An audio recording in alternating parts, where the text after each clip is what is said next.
Welcome back to NBA Today. Let's get in a New York state of mind where Jalen Brunson and Karl-Anthony Towns hosted the Raptors. These courts, too, by the way. Midway through the first, Josh Hart finds Jalen Brunson on the step back for three. Under 2 minutes left, Brunson goes to work from the elbow. He'd like his name in the East MVP combo, Spears. Early in the third, Brunson finds Cat on the drive. Missed too many games. He gets the layup and the foul. Towns surrounded by red jerseys on that one. Start of the fourth, Tyler Kolek. Hey. He finds Cat on the alley-oop. 22 and 8 for Cat. Knicks go on to win 116-94. Keeping the ball rolling across the country, going coast to coast, starting with Kevin Durant making his return against the Jazz. KD dropped 25 as Houston got the win and improved to 13 and 2 in their last 15 games. Mark, what's been the key to the Rockets' success? You know, I've seen them play twice in the last 2 weeks, once at Cleveland, once at Golden State. Their camaraderie is just great. You got two big-time scorers, a man's the do-it-all guy, and then Reed Shepherd. Reed Shepherd, he had, 31 at Golden State? Yeah. Breakthrough game, 2 games over 25 in the last 4 games. Keep an eye on him, man. The Hawks are rising. All right, next up. Hornets. No, Rockets. One of those teams. One of those squads. Cooper Flagg, speaking of rising, had a career weekend here in L.A. Not the Hornets. 11 assists on Friday against the Lakers. It was the most by an 18-year-old.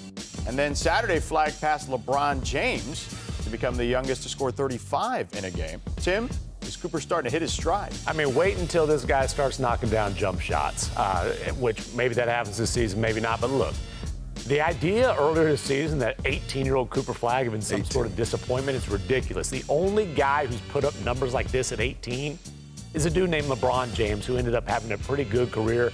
This guy is a superstar in the making. Last I checked, he's still doing some stuff. So anyway, and then there's SGA, the MVP, and the Thunder continue their dismantling of the league at the moment. He scored 20-plus points in his 93rd straight game as the Thunder improved to 20-1 this season.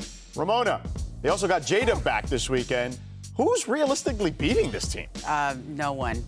They're really good. Like, J-Dub came back, and he's an all-star, all-NBA player, and his post-game quote is, my plan was just to pass the ball to the guys who've been doing this, and he had 8 assists and 1 turnover.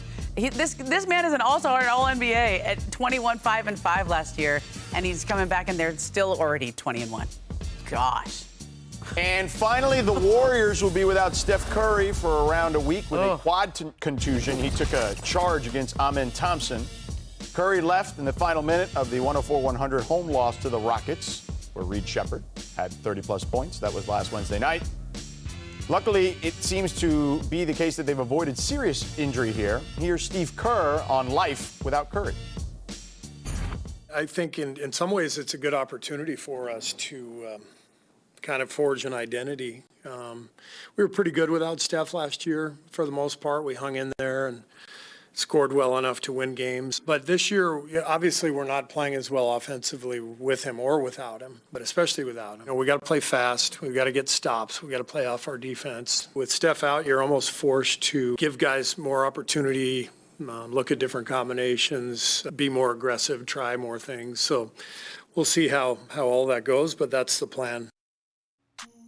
The Warriors' offense has really struggled in 5 games without Curry this season. Their points per game and three-point field goal percentage in those games would both be worst in the NBA. Mark, what's the very latest here on Steph's injury?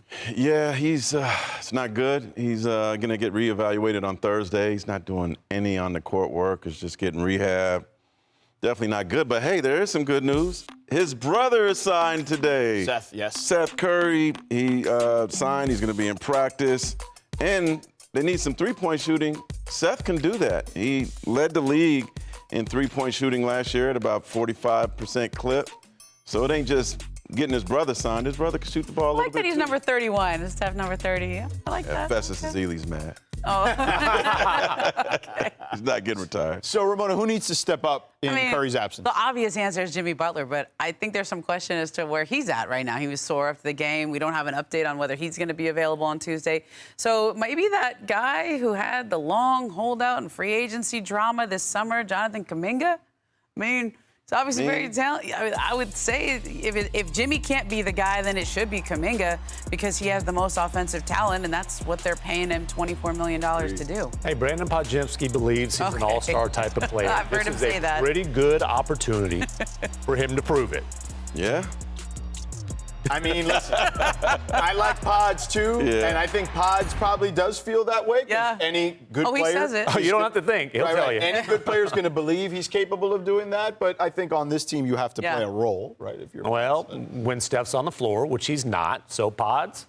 Go at it. Here we go. I think we were all inundated with Cyber Monday deals this morning. Gosh. So because of the holiday shopping season upon us, let's play a little buy or sell here. 70% off today. Let's stick with Giannis for a moment. Check out what he said about hitting 21,000 points. I think when we are going to be 35 years old and sitting in this chair, we're going to have a discussion of how I am in the top list of all time in scoring, and I would have tagged that into existence. And not just tag it into existence because I believe that I'm going to do it. It's something that I want to do. But hey, again, that's too far away. 4 or 5 years from now, I might have 4 other kids.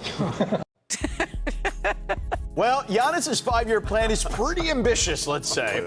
If LeBron retired today, Giannis would need to average just under 55 points per game through the 29-30 season. Let's go, Will. Wait. And that's assuming he doesn't miss a single game over that span. Okay. He could do it. For now, Giannis is 42nd on the all-time scoring list. Tim, you buying or selling? Giannis could be the all-time scoring leader. I'm going to buy Giannis a calculator so he can do that. Because clearly he did not have one before he put that out there. Now, I'll put this, though.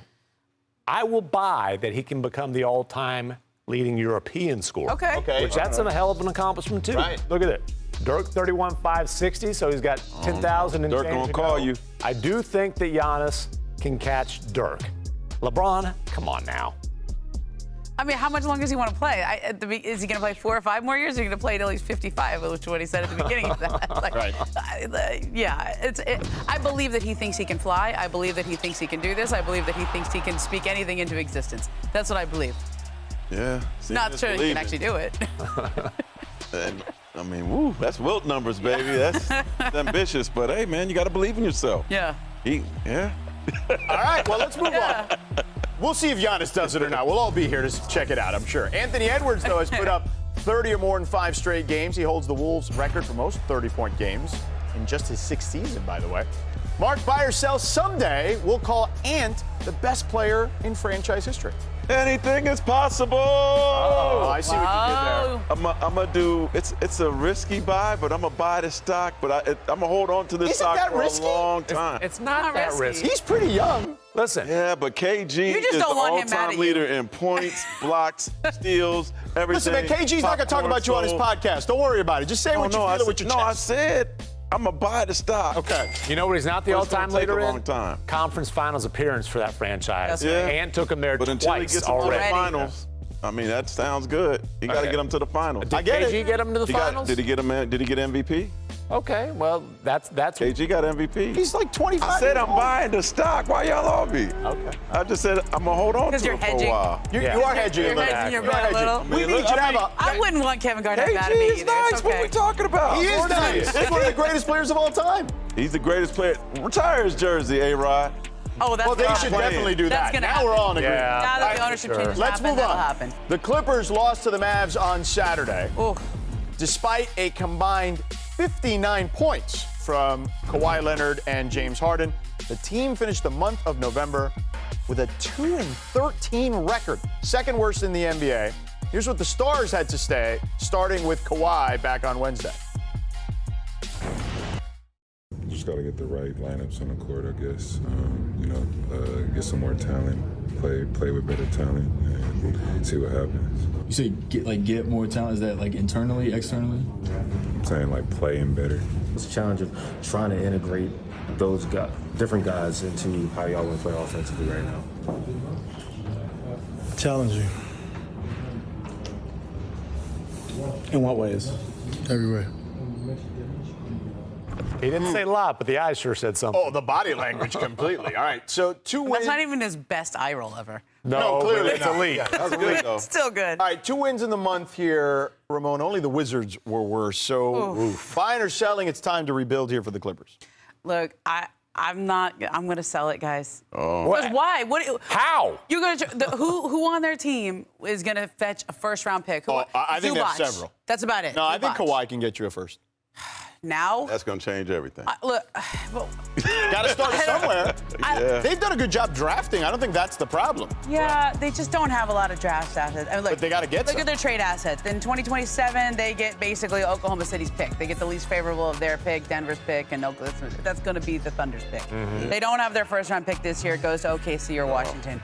They don't have it in 28. They have another one at 29. So you could try to trade for somebody, but this is really the last run with these 2 guys, and you traded everything down? to go get them. Time to So I trade think. down? I don't know, and I don't think you want to trade Zubac. He's the one guy you can build around for the future. Talking about the 2 Here's stars. the thing. Sam Presti absolutely thinks the Clippers should blow it up because they're going to deliver a lottery pick this year, and he wants that to be as high as possible. They're going to deliver potentially another lottery pick next year. He'd like that to be as high as possible. The league is in a panic about the Thunder owning the Clippers picks these next couple of years. This year outright, next year via swap. Change the name. It's just a doom. It's been. I said that a long time ago. When they did the logo reboot or whatever they did, I would have changed the name too. I also think the scandal from the beginning of the year is hanging over this. You think? And I think it's unfortunate that it's carried over into basketball because they made their priorities fairly clear this summer when they traded Norman Powell because they didn't want to give him an extension. They're saving cap space for this summer. That's good cap management. They've been disciplined in how they've tried to reconfigure this thing. Giving Kawhi, James Harden, everything they can. This was the 4 seed last year, and it's not that materially different. They gave Denver a great series. There is one thing in particular that's different, okay? I'm going to tell you right now what it is. I'm going to look right into this camera. Okay. They were old last year, and they're older this year. And they tripled down on being older, and that's why they're in the position they're in. I think their defense just stinks right now. But because they're they were old. in So games excellent last year, right? even without Kawhi, they were elite defensively. This year, you should see Jeff Van Gundy. He doesn't have much hair left. They're but old. It's That's got less it. now. It's time to move on. I would trade everyone, but what the hell do I know? All right. Wanna try to boast at what I look like. Think I'm gonna try to wear, I pull up long range. Jimmy with the heat, I'm on fire. It's NBA over here, feeling fun.